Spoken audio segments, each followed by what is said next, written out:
Me llamo Roberto Silva. Tengo 62 años y mi propia hija me dejó en la calle, como si fuera un perro abandonado. Pero lo que ella y su marido no sabían es que el documento que me hicieron firmar esa mañana no era lo que ellos creían. Era mi venganza perfecta, una venganza que había estado preparando durante meses y que cambiaría sus vidas para siempre. Imagínate la escena. Después de vivir 40 años en el mismo barrio, después de criar a mi hija Valentina como padre y madre, porque su mamá nos abandonó cuando ella tenía 8 años, llega mi yerno Sebastián un viernes por la mañana con una carpeta llena de papeles y me dice que tengo que firmar mi renuncia a la casa, porque ellos necesitan venderla para pagar unas deudas. Papá Roberto, me dice Valentina con esa voz dulce que usaba cuando era niña y quería algo, entendé que no tenemos otra opción. Las deudas de Sebastián son muy grandes y si no vendemos la casa, vamos a perder todo. Vos ya estás grande, podés irte a vivir con tu hermana Marta o buscar una pensión barata cerca del centro. Una pensión barata. Mi propia hija, a la que le di todo lo que tenía, me estaba mandando a una pensión barata después de 40 años viviendo en la misma casa. Pero acá viene lo que ellos no sabían. Hace 6 meses, cuando me enteré por casualidad de las conversaciones telefónicas de Sebastián, cuando descubrí que estaban planeando echarme de mi propia casa, comencé a mover mis fichas de una manera que jamás se imaginaron. Verás, yo no soy el jubilado ignorante que ellos creían. Durante mis 35 años trabajando como contador en la empresa municipal, aprendí algunas cosas sobre papeles, sobre contratos y sobre cómo proteger lo que es tuyo. Y esa mañana, cuando firmé ese documento, que ellos creían que era mi renuncia a la casa, en realidad estaba firmando algo completamente diferente. Pero déjame contarte desde el principio, porque para entender esta historia tenés que saber cómo llegué hasta acá, cómo un hombre que dedicó toda su vida a su familia terminó siendo traicionado por la persona que más amaba en este mundo. Llegué a este barrio hace 40 años, recién separado de Carmen, la madre de Valentina. Carmen era una mujer hermosa pero inquieta, que nunca pudo adaptarse a la vida tranquila de un contador municipal. Cuando Valentina cumplió 8 años, Carmen se fue con un vendedor de autos usados que le prometió una vida llena de aventuras. Nunca más la volvimos a ver. Me quedé solo con Valentina, una nena de 8 años que lloraba todas las noches, preguntándome cuándo iba a volver su mamá. No te voy a mentir, fueron años duros. Levantarme a las 5:30 de la mañana para preparar el desayuno, llevarla al colegio, trabajar 8 horas en la municipalidad, buscarla, ayudarla con las tareas, cocinar, lavar la ropa, todo eso que normalmente hacen 2 personas, yo lo hacía solo. Los fines de semana, mientras otros hombres de mi edad salían con amigos o se juntaban a tomar cerveza, yo estaba en casa con Valentina. La llevaba al parque, íbamos al cine, cocinábamos juntos. Ella era mi mundo entero, mi razón de levantarme cada mañana. Cuando tenía pesadillas por la ausencia de su madre, yo dormía en una silla al lado de su cama hasta que se tranquilizara. Recuerdo que cuando cumplió 15 años, me pidió una fiesta. Yo no tenía mucha plata, pero trabajé horas extras durante 3 meses para poder pagarle el vestido que quería, el salón, la comida. Ver su cara de felicidad esa noche fue el momento más hermoso de mi vida. «Papá», me dijo abrazándome, «sos el mejor padre del mundo. Gracias por todo lo que haces por mí». Le pagué la universidad. Mientras yo seguía viviendo con lo mínimo, comiendo fideos 3 veces por semana para ahorrar, ella estudió comunicación social en la universidad privada más cara de la ciudad. Cada cuota que pagaba era un sacrificio, pero yo pensaba que era una inversión en su futuro, en nuestra familia. Cuando se recibió, hice una fiesta en casa. Invité a todos los vecinos, a mis compañeros de trabajo, a toda la gente que había visto crecer a Valentina. Estaba tan orgulloso. «Miren lo que logró mi hija», les decía a todos. «Es licenciada en comunicación social. Va a tener un futuro brillante». A los 25 años conoció a Sebastián, un tipo de 30 años que trabajaba vendiendo seguros y que desde el primer día me cayó mal. Tenía esa sonrisa falsa de vendedor, esa manera de hablar como si te estuviera haciendo un favor con cada palabra. Pero Valentina estaba enamorada. y yo pensé que con el tiempo iba a madurar, que iba a convertirse en el hombre que mi hija merecía. Se casaron cuando ella tenía 27 años. Yo pagué toda la boda, el salón, la comida, el vestido, la luna de miel. Gasté los ahorros de toda mi vida porque quería que mi hija tuviera la boda de sus sueños. Sebastián no puso un peso. Dijo que estaba pasando por una mala racha económica y que me iba a devolver todo apenas mejorara su situación. Nunca me devolvió nada. Después de la boda se fueron a vivir a un departamento que alquilaron en el centro. Yo me quedé solo en casa otra vez, pero esta vez era diferente. Ya no era la soledad de un padre criando a su hija. Era la soledad de un hombre que había cumplido su misión y ahora tenía que acostumbrarse a vivir para él mismo. Al principio, Valentina venía seguido. Los domingos almorzábamos juntos. Me contaba de su trabajo, de sus planes. Sebastián venía también, pero siempre parecía aburrido, siempre mirando el reloj como si tuviera cosas más importantes que hacer. Yo cocinaba para 3, limpiaba la casa de arriba a abajo, compraba facturas para el té. Pero de a poco las visitas se fueron espaciando. Primero dejaron de venir todos los domingos, después cada 15 días, después una vez por mes. Sebastián empezó a poner excusas. Tenemos una reunión familiar del lado de mi familia. Tenemos que ir a un casamiento. Tenemos que hacer unas compras. Cuando cumplí 60 años, esperé toda la tarde que vinieran a saludarme. Había preparado una comida especial. Había comprado una torta. Había limpiado toda la casa. A las 8 de la noche Valentina me llamó por teléfono. Papá, feliz cumpleaños. Perdón que no pudimos ir, pero Sebastián tuvo un problema en el trabajo y no pudimos salir. Ese día comí torta solo, mirando las fotos de cuando Valentina era chica y me ayudaba a cocinar los domingos. Me pregunté si había fallado en algo como padre, si había sido demasiado permisivo o demasiado estricto. No encontraba explicación para tanto alejamiento. Las cosas empeoraron cuando Sebastián empezó con sus negocios raros. Primero fue una sociedad para vender productos de limpieza, después una distribuidora de cosméticos, después una empresa de marketing digital. Todos fracasos. Todos con deudas. Y siempre venía a pedirme plata prestada. Roberto, me decía con esa sonrisa falsa, necesito que me prestes unos pesos.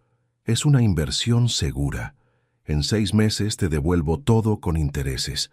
Yo le prestaba porque era el marido de mi hija, porque pensaba que si él progresaba, Valentina iba a ser feliz.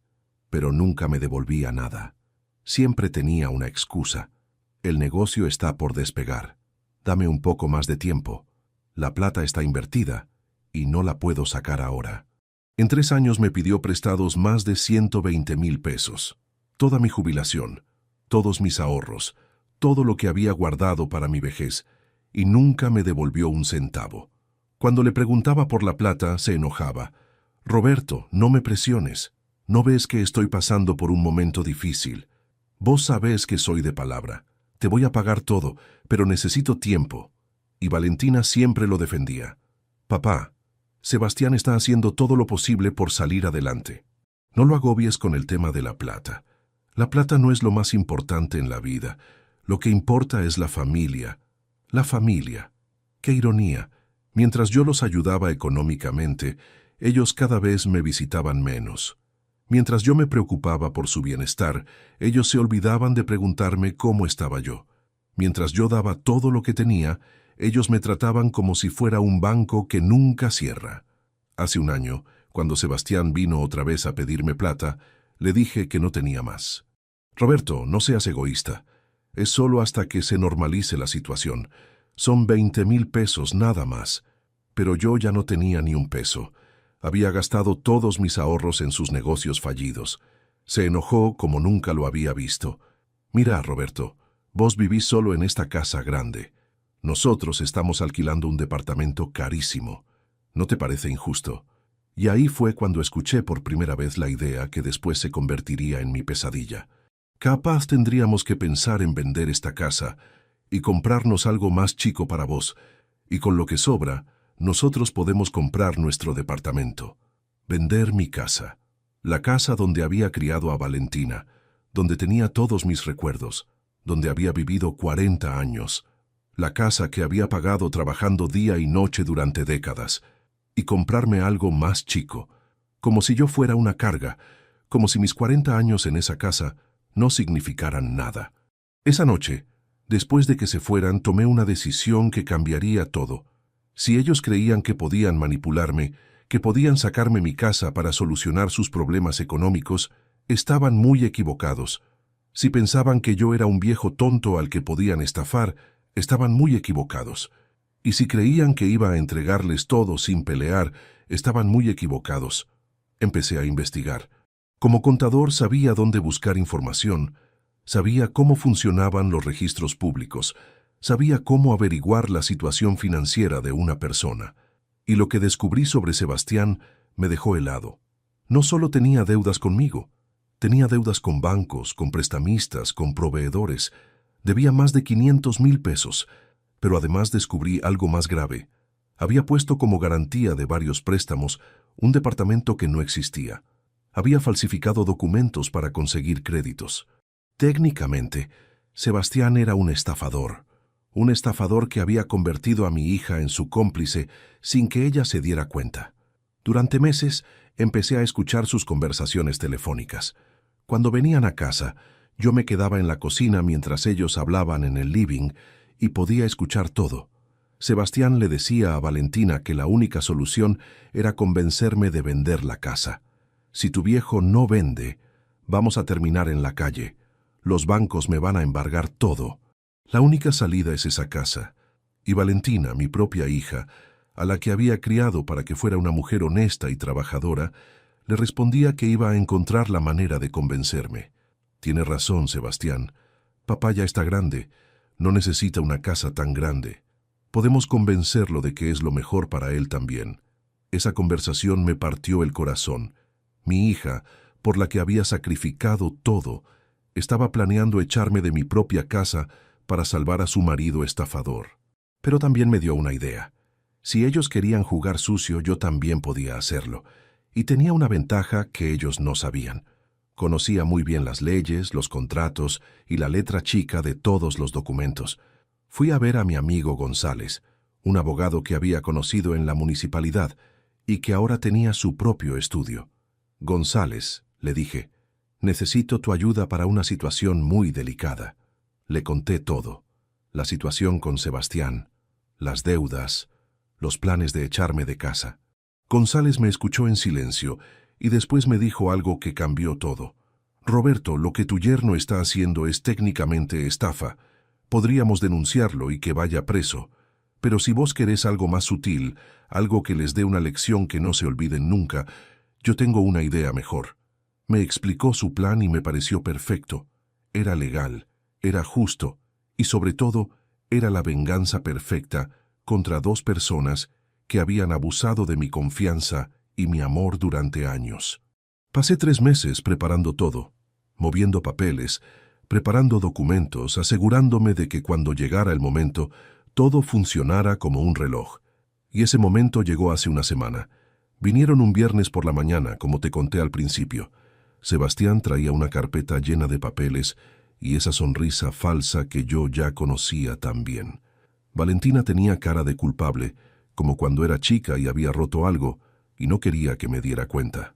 «Roberto», me dijo Sebastián sentándose en el sillón como si fuera el dueño de casa, «tenemos que hablar de algo muy importante.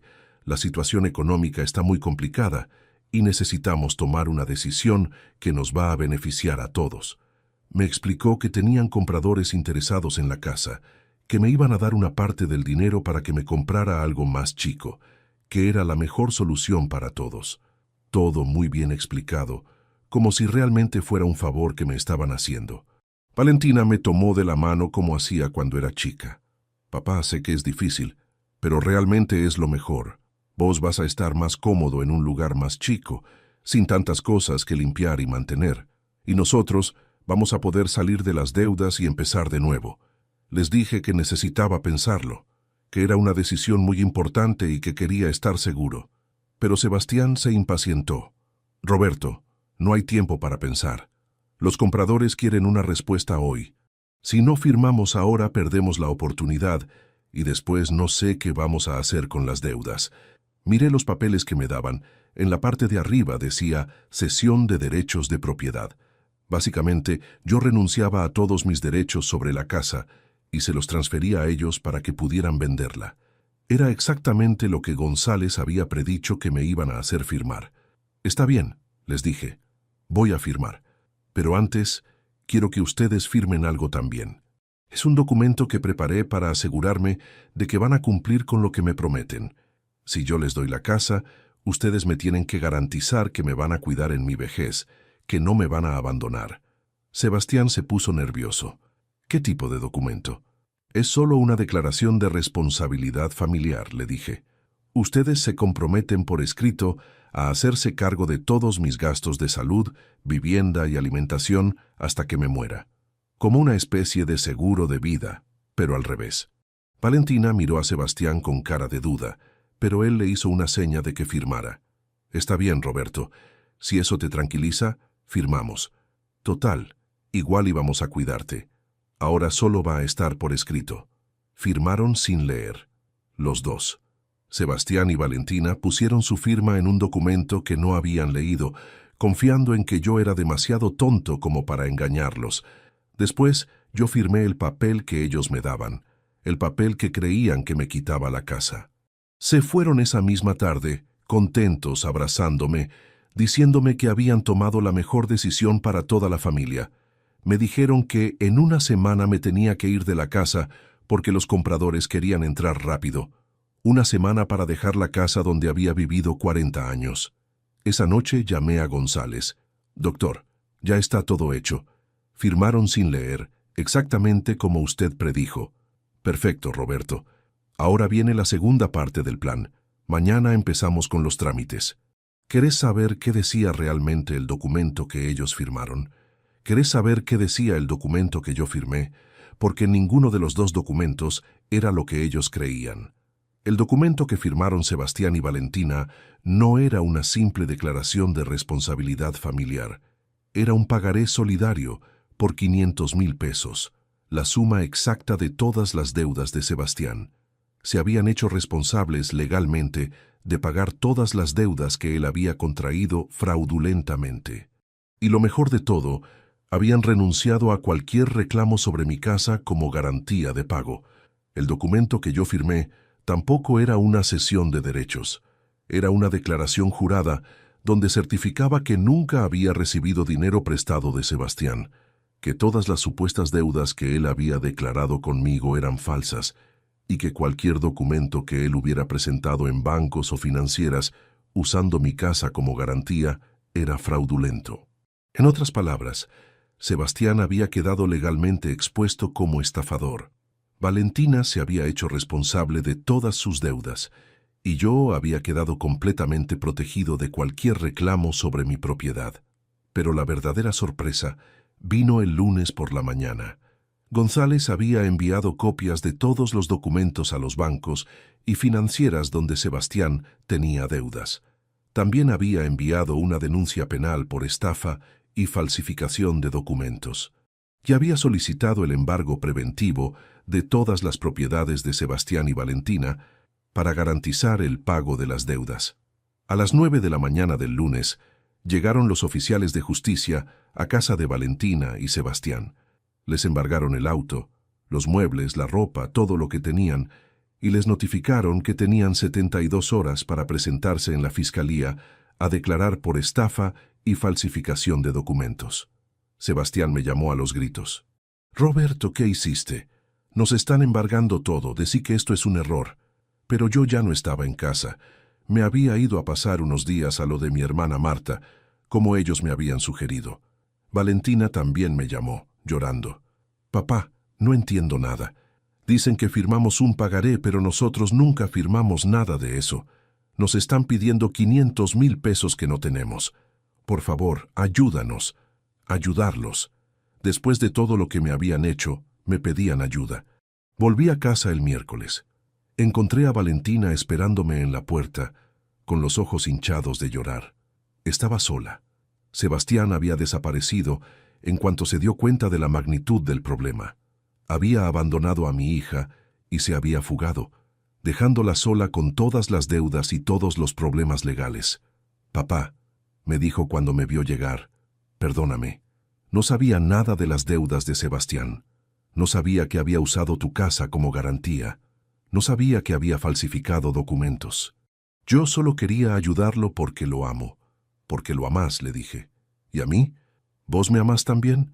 Porque si me amaras, no habrías tratado de echarme de mi propia casa.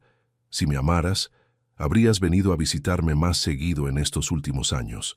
Si me amaras, no habrías elegido a un estafador por encima de tu propio padre». Se quedó callada porque sabía que tenía razón. «Papá, ¿qué puedo hacer? No tengo trabajo, no tengo plata, no tengo dónde vivir». Sebastián se fue y me dejó con todas las deudas. «Los bancos me van a hacer juicio. Puedo terminar presa por las estafas que él hizo». Ahí fue cuando tomé la decisión más importante de mi vida. Una decisión que algunos dirán que fue cruel, otros dirán que fue justa, pero que yo sé que era necesaria. «Valentina», le dije, «hay una manera de solucionar todo este problema. Una sola manera». González me había explicado que existía una figura legal que podía salvar a mi hija de la cárcel y de las deudas, pero que requería que ella cumpliera ciertas condiciones durante un periodo determinado. «¿Qué condiciones?», me preguntó. «Primero, me tenés que devolver todos los 120,000 pesos que le presté a Sebastián a lo largo de estos años. Segundo, me tenés que pagar un alquiler por vivir en esta casa hasta que me devuelvas toda la plata. Tercero, te vas a hacer cargo de todas las tareas de la casa: cocinar, limpiar, lavar, planchar. Y cuarto, me vas a acompañar todos los domingos a almorzar como hacíamos antes, pero esta vez sin excusas. Y si hago todo eso, si haces todo eso durante 2 años, yo retiro la denuncia penal y te perdono las deudas. Pero si faltás a cualquiera de estas condiciones, si te vas de casa, si me faltás el respeto una sola vez, la denuncia sigue su curso y vas a terminar presa por cómplice de estafa». Era un trato duro, lo reconozco, pero era la única manera de que mi hija aprendiera el valor del respeto, del trabajo y de la familia. Era la única manera de recuperar a la Valentina que yo había criado antes de que Sebastián la convirtiera en una persona que no reconocía. Aceptó. No tenía otra opción. Esa misma tarde se mudó de vuelta a casa, a su cuarto de cuando era adolescente, con las mismas fotos en las paredes y los mismos libros en los estantes. Como si el tiempo hubiera retrocedido 15 años. Los primeros días fueron difíciles. Ella estaba acostumbrada a que otros hicieran todo por ella. No sabía cocinar más que fideos hervidos, no sabía usar la lavadora, no sabía planchar una camisa. Pero de a poco fue aprendiendo. O mejor dicho, fue recordando todas las cosas que yo le había enseñado cuando era chica y que había olvidado en su vida de señora mantenida. Al principio lo hacía todo de mala gana, como cumpliendo una condena. Pero después empezó a cambiar. Empezó a preguntar cómo me había ido en el día cuando volvía de hacer las compras. Empezó a preparar comidas que sabía que me gustaban. Empezó a quedarse a charlar después de cenar, como hacíamos cuando ella estudiaba en la universidad. Una noche, después de 2 meses de esta rutina, me dijo algo que nunca voy a olvidar. «Papá, creo que me había olvidado de quién eras realmente. Me había olvidado de todo lo que hiciste por mí. Sebastián me había convencido de que vos eras un problema, de que eras un obstáculo para nuestra felicidad. Pero ahora me doy cuenta de que el problema era él, y que yo fui muy tonta por seguirlo». «No fuiste tonta, Valentina. Estabas enamorada. El amor a veces nos hace hacer cosas que no están bien, pero eso no significa que seamos malas personas. Significa que necesitamos aprender a elegir mejor. ¿Vos me perdonás, papá?» «Ya te perdoné hace rato, hija. Solo quería que vos te dieras cuenta de lo que habías hecho. Solo quería que aprendieras a valorar lo que tenés. Pero hay más en esta historia que todavía no te conté. Algo que descubrí después de que Sebastián se fuera del país, algo que me hizo entender que mi venganza había sido incluso más necesaria de lo que imaginaba. 2 meses después de que Sebastián desapareciera, llegó a casa una mujer joven con un bebé en brazos. Se llamaba Lucía. Tenía 23 años y venía desde Rosario buscando a Sebastián. El bebé era hijo de él. Roberto me dijo cuando le expliqué que yo era el suegro de Sebastián: Necesito encontrarlo. Hace 6 meses que no aparece, no me manda plata para el nene y yo no tengo trabajo. Me dijeron que vivía acá con su esposa. Cuando Valentina escuchó la historia de Lucía, se puso pálida.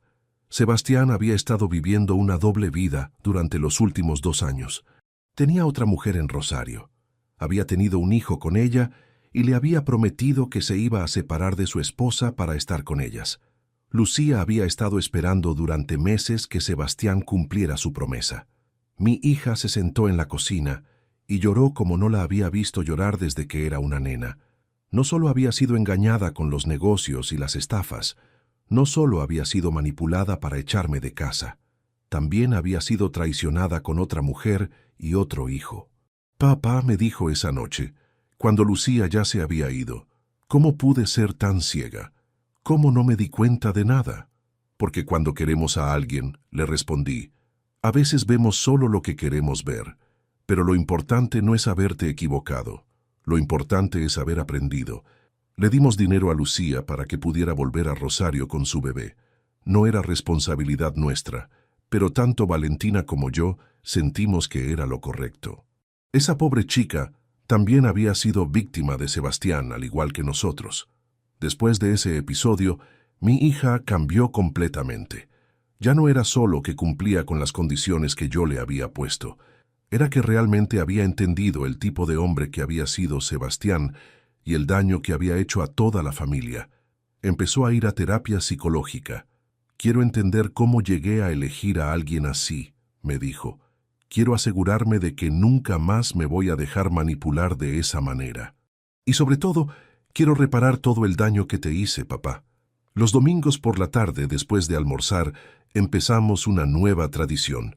Nos sentamos en el patio de casa y Valentina me cuenta recuerdos de cuando era chica. Recuerdos que yo pensaba que había olvidado, pero que estaban ahí, guardados en algún lugar de su memoria.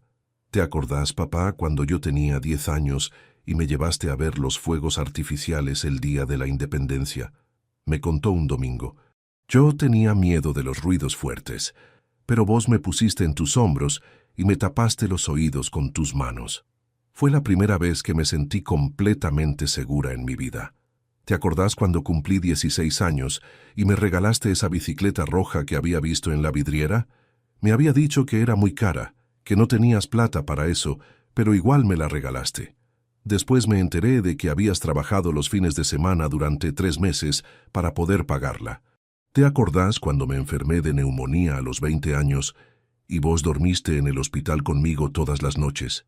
Las enfermeras te decían que te fueras a casa, que yo ya estaba grande, pero vos te quedabas igual porque sabías que yo tenía miedo.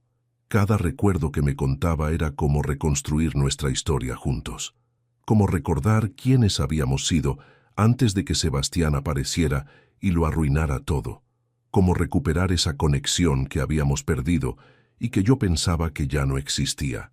Una noche, después de cenar, Valentina me mostró algo que había encontrado entre sus cosas viejas.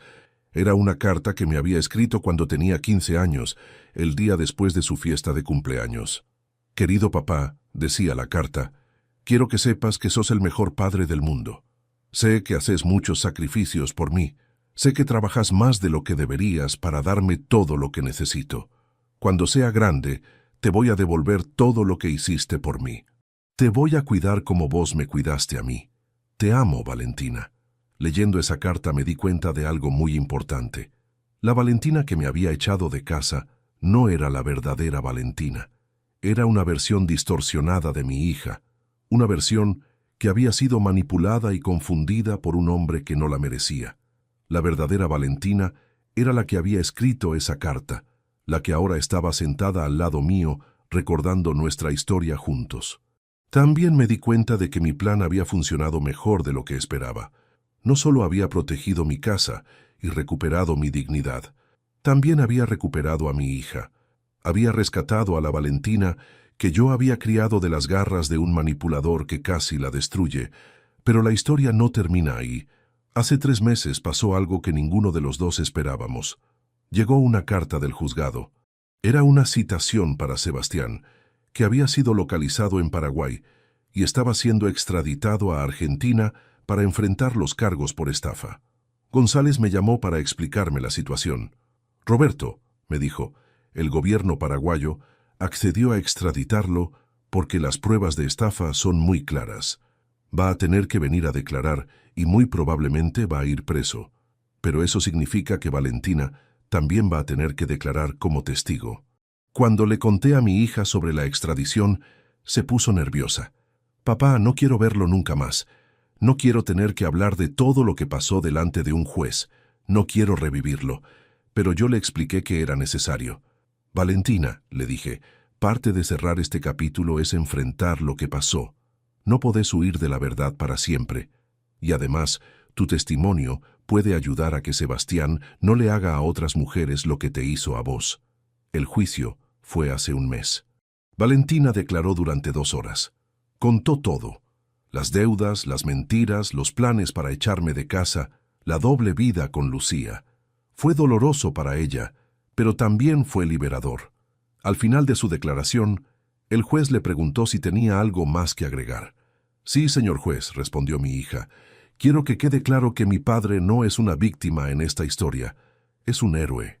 Si él no hubiera sido tan inteligente como para darse cuenta de lo que estaba pasando, si no hubiera tenido el coraje de defenderse, tanto él como yo habríamos terminado en la ruina. Le debo todo a mi papá, incluyendo haberme salvado de mi propia estupidez.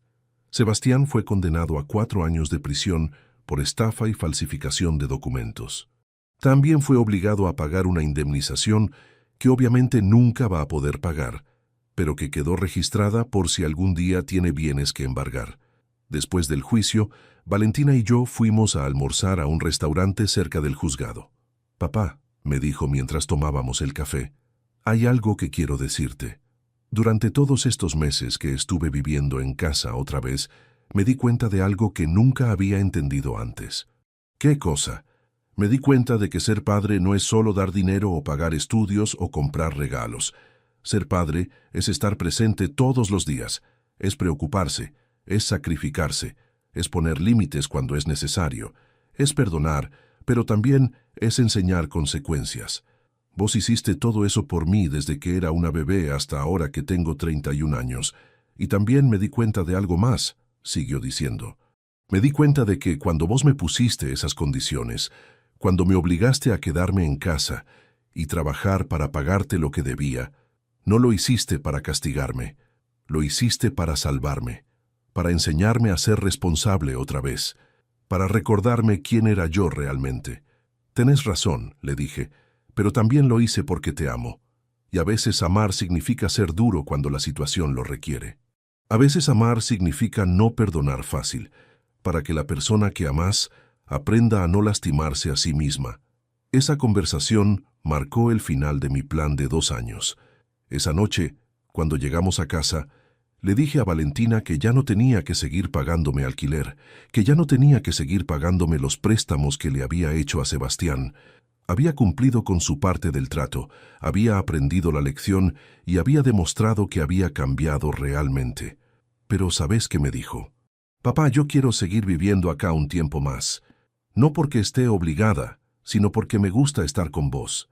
Me gusta cocinar para los dos. Me gusta que charlemos después de cenar. Me gusta tener una familia real otra vez. Cuando encuentre al hombre correcto, cuando decida formar mi propia familia, me voy a ir. Pero por ahora, si a vos no te molesta, me quiero quedar. Obviamente no me molestaba. Al contrario, era exactamente lo que había estado esperando durante años. Que mi hija eligiera estar conmigo, no por obligación, no por necesidad, sino porque realmente quería hacerlo. Durante estos últimos meses también pasaron cosas que me llenaron de orgullo. Valentina consiguió trabajo en una agencia de publicidad. Es creativa, responsable, puntual. Todas las virtudes que yo sabía que tenía, pero que había perdido durante sus años con Sebastián. Está pagando mis ahorros de a poco, con mucho esfuerzo, pero sin quejarse. También empezó a hacer trabajo voluntario en un centro comunitario del barrio. Los sábados por la mañana enseña computación a señoras mayores que quieren aprender a usar Internet para comunicarse con sus hijos y nietos. Es hermoso verla explicar con paciencia cómo enviar un mensaje por WhatsApp o cómo buscar información en Google. Un sábado fui a acompañarla al centro comunitario. Quería ver cómo era su trabajo voluntario. Las señoras la adoraban. Valentina, les decían, sos un ángel. Tenés una paciencia divina. Mi nieta vive en España y gracias a vos ahora puedo hablar con ella por video todas las semanas.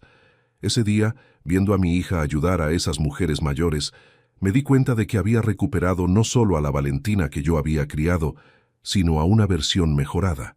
Una Valentina que había aprendido de sus errores, que había madurado, que había desarrollado empatía y solidaridad. La semana pasada cumplí 63 años. Valentina me organizó una fiesta sorpresa en casa. Invitó a mis compañeros de trabajo, a los vecinos, a mi hermana Marta, a sus nuevos amigos del trabajo, a las señoras del centro comunitario. Fue la primera fiesta de cumpleaños que realmente disfruté en años. Mientras cortábamos la torta, mi hija pidió hacer un brindis. «Quiero brindar por mi papá», dijo delante de todos, «por el hombre que me enseñó lo que significa el trabajo, la responsabilidad y el amor verdadero. Por el hombre que tuvo el coraje de ponerme límites cuando los necesitaba, aunque eso significara arriesgarse a perderme. Por el hombre más inteligente y más valiente que conozco. Salud por Roberto Silva, el mejor padre del mundo». Todos brindaron y me aplaudieron. Pero lo que más me emocionó no fueron los aplausos, fue ver la cara de orgullo de Valentina cuando hablaba de mí. Era la misma cara que había puesto cuando tenía 15 años, y me escribió esa carta diciéndome que era el mejor padre del mundo. Había recuperado a mi hija, completamente. También conocí a Matías, el diseñador gráfico del que me había hablado. Es un chico de 30 años, trabajador, respetuoso, que viene de una familia de clase media como nosotros. La primera vez que vino a cenar, me preguntó por mi trabajo, por mis aficiones, por mis opiniones sobre política y deportes. Mostró interés genuino en conocerme, no solo en quedar bien conmigo. Al final de la cena, cuando Valentina fue a preparar el café, Matías me pidió hablar a solas. «Roberto», me dijo, «quiero que sepa que admiro mucho la relación que tiene con Valentina. Se nota que la educó muy bien y que ustedes se quieren mucho. Si algún día llego a tener la suerte de formar una familia con su hija, espero poder ser el tipo de padre que usted fue para ella». Ese comentario me demostró que Valentina había aprendido a elegir mejor. Había elegido a un hombre que valoraba la familia, que respetaba a los padres, que entendía la importancia de los vínculos familiares. Todo lo contrario de Sebastián. La relación de Valentina con Matías se fue consolidando durante estos meses. Él viene a casa 2 o 3 veces por semana. Cenamos juntos, miramos televisión, charlamos sobre la actualidad.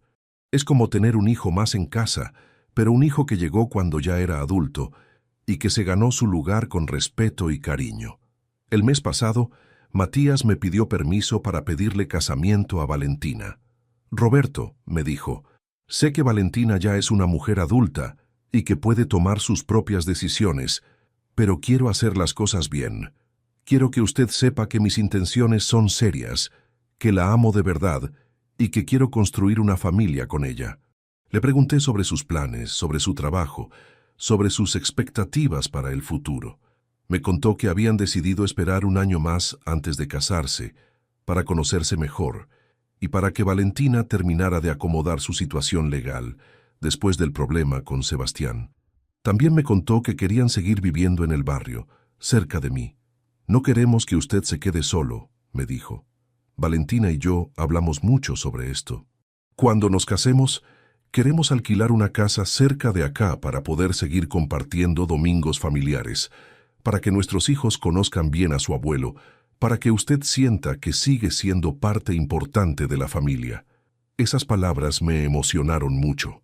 Después de todo lo que había pasado, después de haber estado a punto de perder a mi hija para siempre, ahora tenía la perspectiva de tener una familia ampliada, con un yerno que me respetaba y que valoraba mi lugar en la vida de Valentina. También me di cuenta de algo que antes no había entendido. Mi plan no había sido solo una venganza contra Sebastián y una lección para Valentina. También había sido una prueba para mí mismo. Una prueba de que todavía tenía la fuerza y la inteligencia necesarias para defender lo que era mío, para proteger a mi familia y para exigir el respeto que merecía. Durante todos esos años en que Sebastián y Valentina me fueron relegando, en que me trataban como un estorbo, yo había empezado a creer que tal vez ellos tenían razón. Tal vez yo era un viejo molesto que ya no aportaba nada. Tal vez era hora de hacerme a un lado y dejar que las nuevas generaciones tomaran el control. Pero cuando decidí pelear, cuando armé mi plan y lo ejecuté perfectamente, me demostré a mí mismo que seguía siendo Roberto Silva, el mismo hombre que había criado a una hija solo, que había trabajado durante décadas para darle una buena vida, que había construido una reputación sólida en su trabajo y en su barrio. Ahora, cuando camino por la calle y me encuentro con los vecinos, veo respeto en sus ojos. La historia de cómo defendí mi casa y recuperé a mi hija se corrió por todo el barrio. «Roberto», me dice doña Carmen, la almacenera, «usted nos enseñó a todos que no hay que dejarse pisotear por nadie, ni siquiera por la propia familia. Don Raúl, mi vecino de toda la vida, me cuenta que su hijo también había empezado a tratarlo con menos respeto después de casarse, pero después de ver lo que pasó conmigo, habló con él y le puso límites. Ahora vienen a visitarlo todas las semanas, como antes. Tu historia nos inspiró a muchos», me dice. «Nos hiciste dar cuenta de que los padres también tenemos derechos, que no tenemos que aguantar maltratos solo porque somos mayores». Esas conversaciones me hacen entender que mi historia no es solo mía. Es la historia de muchos padres y madres que se sienten abandonados o maltratados por sus hijos adultos. Es la historia de todas las personas mayores que creen que ya no tienen derecho a exigir respeto, que creen que tienen que conformarse con las migajas de cariño que les den sus familias. Por eso decidí contar esta historia, para que sepan que nunca es demasiado tarde para defenderse, para que entiendan que el amor familiar no puede ser unidireccional, que tiene que haber reciprocidad y respeto, para que comprendan que perdonar no significa olvidar, y que a veces es necesario poner condiciones para que las relaciones familiares sean sanas. Ahora Valentina y yo tenemos una relación mejor de la que tuvimos en años. Una relación de adultos, donde los dos aportamos, donde los dos cuidamos al otro, donde los dos valoramos lo que tenemos. Ya no soy solo el padre que da sin recibir. Ya no es solo la hija que toma sin agradecer. Somos una familia real, con problemas reales, pero también con amor real. El documento que firmé ese viernes no solo cambió mi situación legal, cambió mi vida entera. Me devolvió la confianza en mí mismo, me devolvió el respeto de mi hija y me demostró que nunca es demasiado tarde para defenderse de quienes quieren lastimarte. Si estás escuchando esta historia y te sentís identificado, si tenés familia que se aprovecha de tu bondad, si hay gente en tu vida que te trata como si fueras un estorbo, quiero que sepas algo muy importante. No tenés que aguantar. No importa si son tus hijos, tus padres, tus hermanos. Nadie tiene derecho a maltratarte solo porque puede hacerlo. La familia verdadera se construye con respeto, con amor, con reciprocidad. Si alguien en tu familia te está faltando el respeto, si alguien se está aprovechando de vos, si alguien te está haciendo sentir que sos una carga, tenés derecho a defenderte, tenés derecho a poner límites, tenés derecho a exigir el trato que mereces. Y si alguien no puede darte ese trato, si alguien no puede valorarte como mereces ser valorado, entonces esa persona no merece estar en tu vida, sin importar cuántos años de historia tengan juntos. A veces la gente me pregunta si no me arrepiento de haber sido tan duro con Valentina, si no habría sido mejor perdonar y seguir como si nada hubiera pasado. Pero yo creo que lo que hice era necesario para ella, para mí y para nuestra relación. Valentina necesitaba aprender que las acciones tienen consecuencias. Necesitaba entender que no se puede tratar a la familia como si fuera descartable. Necesitaba recordar los valores que yo le había enseñado cuando era chica, pero que había perdido en el camino. Yo necesitaba recuperar mi dignidad. Necesitaba demostrarme a mí mismo que todavía tenía la fuerza para defenderme cuando alguien trataba de aprovecharse de mí. Necesitaba saber que no iba a terminar mis días siendo maltratado por las mismas personas que había cuidado toda la vida. Y nuestra relación necesitaba una base nueva, una base construida sobre el respeto mutuo, no sobre la costumbre o la obligación. Una base donde los dos supiéramos cuánto nos importaba el otro, no porque las cosas fueran fáciles, sino porque habíamos elegido estar juntos a pesar de las dificultades. El próximo mes, Valentina va a cumplir 32 años. Ya empezamos a planificar la fiesta. Va a ser en casa como las de antes, pero esta vez van a venir Matías, sus amigos del trabajo, las señoras del centro comunitario, todos los que forman parte de nuestra vida ahora. Una familia ampliada, construida no solo sobre la sangre, sino sobre el respeto y el cariño genuino. Y yo voy a estar ahí, en mi casa, en mi lugar, rodeado de gente que me valora y me respeta. Ya no soy el viejo que molesta, el padre del que hay que deshacerse. Soy Roberto Silva, contador jubilado, padre orgulloso, abuelo futuro y hombre que supo defenderse cuando fue necesario. Contame, ¿qué harías vos en mi lugar? ¿Habrías perdonado sin más o habrías hecho lo mismo que yo? ¿Crees que fui demasiado duro o que era necesario?